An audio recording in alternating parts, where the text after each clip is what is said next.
Good morning, afternoon, evening, ladies and gentlemen, and I was not expecting to make this video today. I gotta tell you, welcome back. Appreciate you tuning in. Don't forget to leave a like and subscribe if this is your first time tuning in. We are actually about under 10 subscribers away from hitting 1.2 thousand subscribers. Thank you so much to everyone who has joined, everyone who's subscribed, everyone who's just watched us throughout the last couple of years. It's been great. But anyway, this is the news that we are here to discuss. Dave Lowry, former interim head coach for the Winnipeg Jets, has signed as an assistant coach with the Seattle Kraken. This is interesting because I don't think people know enough about Dave Lowry going in. They just said, oh, it's Adam's dad. Does that mean Adam Lowry's going to Seattle? No, it doesn't. Not at all. Adam Lowry just signed an extension with the Winnipeg Jets and has seemingly no interest in leaving the Winnipeg Jets. Honestly, if I was to go through a list of Winnipeg Jets people that I actually thought had a chance at being lifers, Adam Lowry cracks the top 10. But anyway, let's talk about his dad, Dave Lowry. People don't know this. Dave Lowry is a former NHL player himself. He played for many teams like the St. Louis Blues, the Vancouver Canucks, Florida Panthers, and the Calgary Flames, among others, I believe, as well, too. Not a very prominent player, but a player nonetheless. And I feel like that really helps a transition to a coaching role because you can relate to players in terms of the grind and in terms of how it feels to be on the ice and be going through things in active time. I think that's something that causes guys to relate to players and can cause a good rapport with players. And for all intents and purposes, even though we chose not to rehire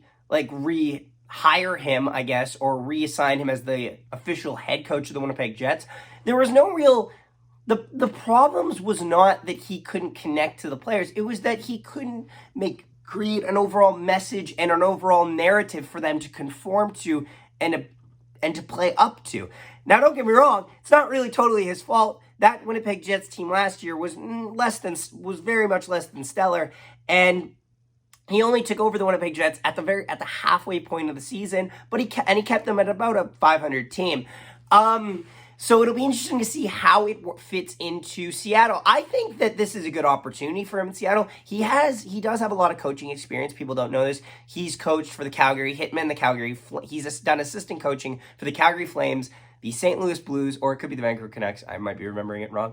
And the Winnipeg Jets. Obviously, he brought in as his assistant coach last year and then was a semi-interim head coach this year. He's also done coaching in the WHL with the Victorias and with the Hitmen. So he has experience in that role.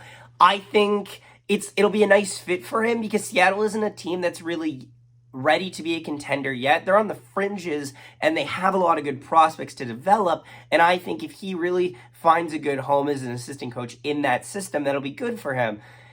It's a weird feeling. It is a weird feeling, I have to say.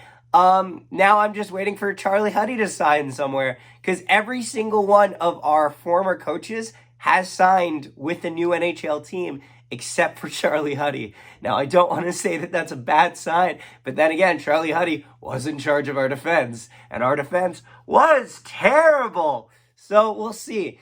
What do you guys think of this? Do you think this is a good move by Seattle? Do you think this is going to be a successful tenure for Dave Lowry? And do you think this has any ramifications on anything else throughout the league? Let me know down below your thoughts in the comments. Once again, thank you so much for watching. Appreciate you tuning in. We'll see you next time.